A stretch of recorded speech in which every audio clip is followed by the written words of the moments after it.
Well, it's about noon. Um, Engine's getting buttoned up now. Heads are both on and torqued. Timing chain is on. Next thing, timing cover. Okay, front cover is all cleaned up. New gasket and new seal. Onto the water pump.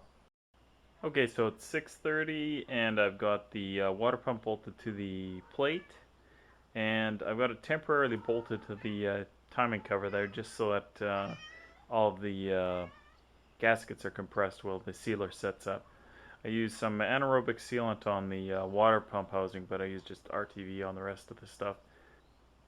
Okay, so it's about 7:30 and I've got the push rods and the rockers back in. Just a little hint if you're ever taking one of these apart.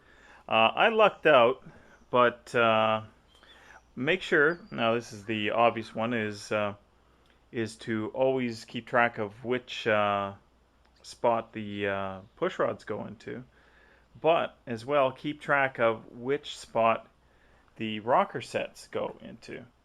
As well, you have to keep track of what the orientation of the push rods is.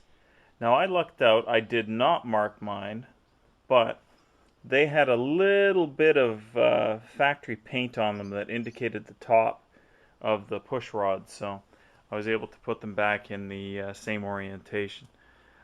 Just a little hint there for you if you are taking your 6.5 apart.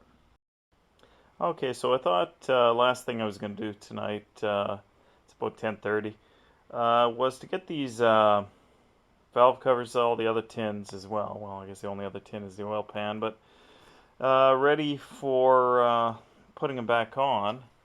But unfortunately, I've cut most of it off. But there's all, the RTV is just a pain to get off. And quite frankly, I think I'm gonna quit before I get too frustrated here because it just isn't coming off. I've been using some roll lock discs and it cleans up slowly, but I can't get it all off. Yeah, it's just a big nuisance. I'm getting frustrated, so I'm going to knock off. So, I don't think I'll be painting this stuff tomorrow, but maybe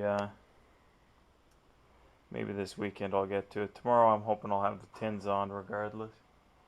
And once the RTV and any of the other sealers that I've been using have had a chance to set, then I can hit it with some primer and then paint.